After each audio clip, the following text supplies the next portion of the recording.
these are the guitars that I bring on tour. Usually what I have to do is for every guitar that has a unique quality to it, I have to bring a backup because if something goes wrong, you know. So for instance, my main guitar is Evo right here. It's Evo. Yep. I know That's that one. the one I use a lot. If something hiccups with Evo, then Ibanez recently came out with a sort of a relic Evo. They've only made 100 and I've got one of them. And here it is. Oops. All right. So there's that. And then, you know, my other very trusty guitar is Flo. And, you know, the difference between Evo and Flo is that Flo has a sustainer. You know, if something happens to that guitar, then I have a Flo backup, which is Xavier, which is pretty similar. It's a bit of a different neck.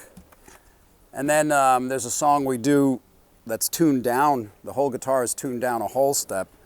So I use this guitar here, which I call, oh, this is the backup, sorry. This is the backup for the tuned down guitar.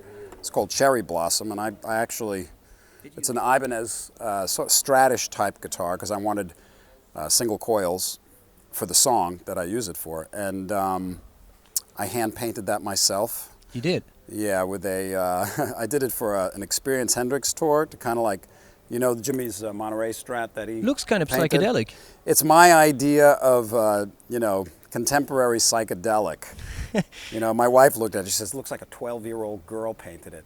I guess you succeeded. Yeah. I like and it. I said, fuck you. No, kidding.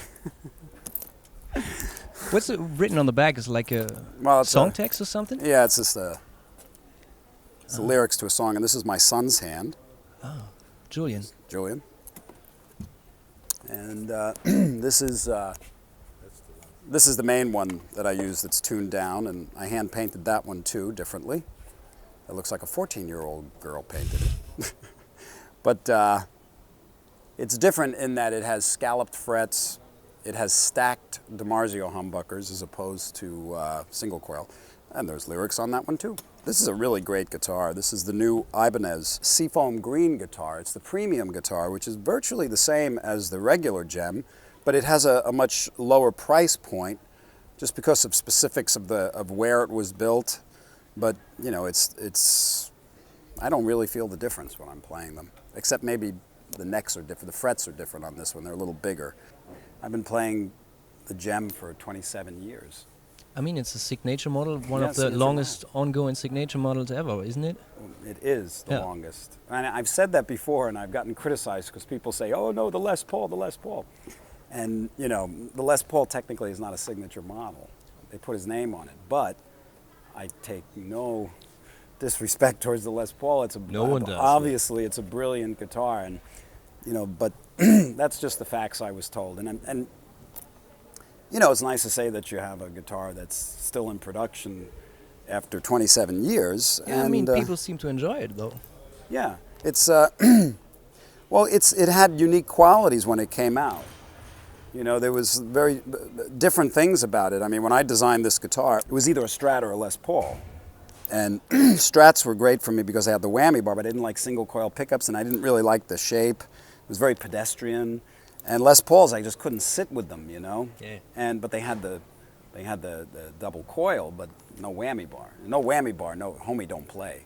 So I just started thinking, and I designed this guitar and had this little shop in Hollywood build it.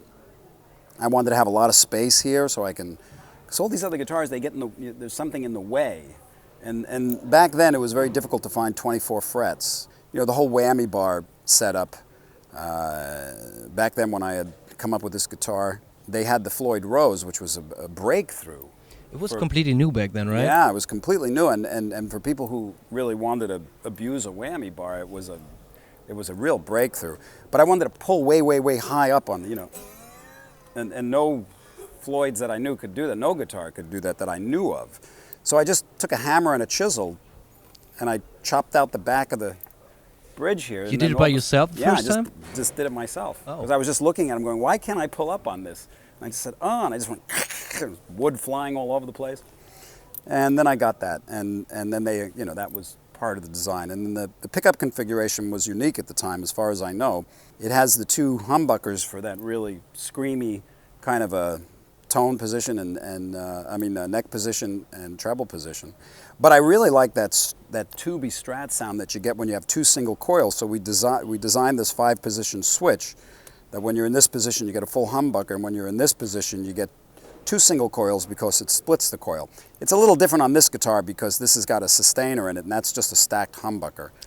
But I guess I should show you all of this on info, because that's the